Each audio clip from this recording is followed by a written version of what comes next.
Hi guys! Okay, so today I will be doing a review and ang i-review ko is this L'Oreal Paris Matte Magic All-in-One Matte Transforming Powder. It has SPF 34, PA+++, ang daming plus na 12-hour shine resistance. For a powder, and it has SPF 34, I think this is my first time na makakita ng SPF na ganito kataas sa powder.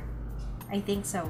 It is shine resistant. This is geared towards sa mga oily ang skin, kagaya ko. The first magical matte all-in-one powder infused with volcanic perlite infusion, a natural yet powerful sebum absorbent.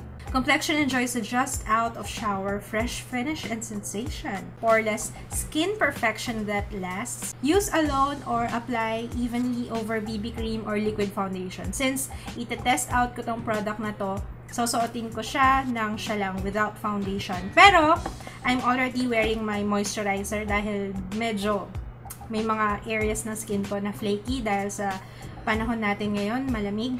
This was sent to me for review. I actually have 4. Ang shade na meron ako is R1, N2, and G1. So, I believe meron silang 5 shades. R1, N1, N2, G1, and G2. Yung R1, yun yung lightest, yung Rose Ivory. Gagamitin ko is tong G1 or Vanilla Ivory. Ganito yung kanyang packaging.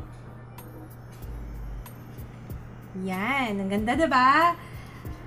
Ang ganda. Gusto ko yung ganyan na malapad yung mirror niya. Tapos, merong sariling compartment yung sponge. If you want to see photos, syempre, magpo-post din ako sa aking blog. So, make sure you check it out. Ilalagay ko yung link sa baba. Ang price nito sa mall is 499 pesos. Tingnan natin kung okay siya, kung talagang mattifying siya para sa oily at laging shiny ang face. Taas ang kamay. Ako yun. Close up. Ito yung aking face. Tapos na yung aking kilay at ang aking eye makeup. Pero wala pa akong foundation. So, that's my face. As usual, magsa-start muna ako sa isang side ng face ko. And ang napili ko today ay itong side na to.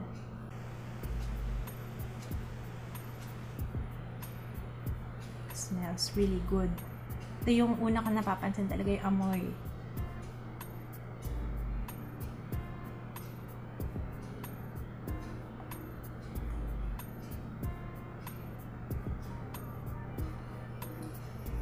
Wow, parang foundation talaga siya.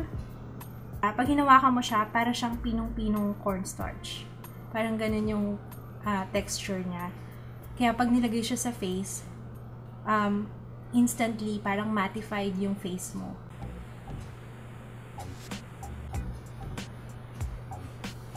Yung coverage niya maganda. Kasi may redness ako kanina, diba, kung nakita nyo. Natakpan niya and nag-even out yung skin tone ko. Tapos, very lightweight. Kaya, yung application niya, napakadali lang din. Ang gusto ko na lang i-test out yung longevity niya, kung gaano siya katagal before ko kailangan mag-retouch. So far, I'm liking it. Nakatulong yung moisturizer kasi meron akong dry patches. Kung siguro, kung hindi ka naglagay ng moisturizer, in-apply mo siya kagad, mahahalata yung mga dryness mo sa skin kasi nga it's matte. I-apply ko muna siya on the rest of my face.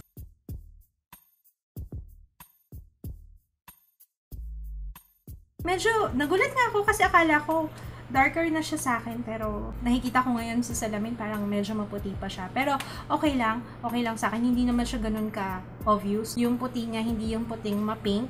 It's more on sa yellow, sa mga may yellow undertone, kaya hindi masagwan tingnan. It's now 11:40 AM and I will be wearing this the whole 12 hours and update ko kayo later. 6:21 PM and napansin ko nag-start mag-shine, maging shiny yung face ko ng around 5 o'clock. So, that's 5 hours. Ina-expect ko 3 hours pa lang. Sobrang oily na ng face ko. Pero hindi. Iba-blot ko lang muna yung aking face. Actually, dito lang sa area na to, yung T-zone lang talaga eh. Okay, magre-retouch na ako. Titingnan ko kung magkakaroon ng difference, kung magiging cakey siya. Wala naman ako napansin na nag-cakey na part. Usually sa ganito, lalo na kung pinagpawisan ako. Pero wala akong nakitang ganon. Yung itsura nung niretouch ko, parang the same kanina nung first application. Kaya, yung foundation kasi na liquid foundation, hindi mo siya mariretouch, diba? So, talaga magre-rely ka sa powder. Ang kagandahan naman dito, since powder lang siya, pag ni-reapply mo siya, the same as the first application. Kaya maganda pa rin siya. Hindi siya tumagal ng 12 hours sa no retouch. Pero alam niyo yung ina-expect ko naman talaga hindi kasi my skin is very oily. Kaya alam ko talaga hindi siya magtatagal. Nagulat nga ako, umabot pa ako ng 6 hours. Right, so I will be back later for my final update. It's now 11:13. Medyo kinapos lang ako ng 27 minutes na mabayang addition ko.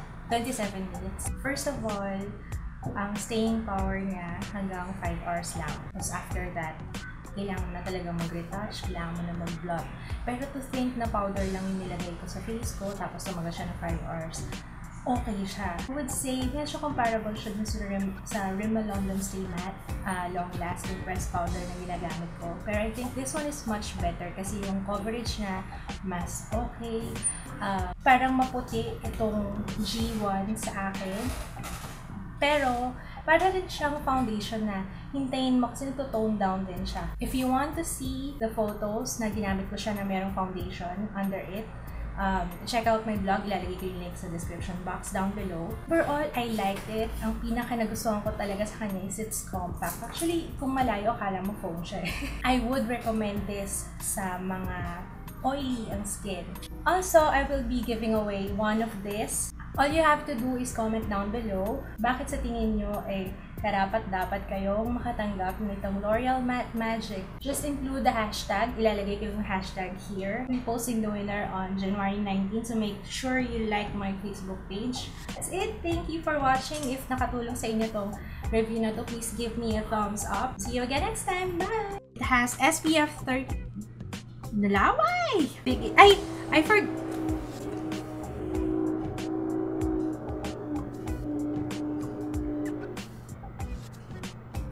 Ba? Okay. Ang price nito, first na. Ay, tingnan ako. Wait lang. Medyo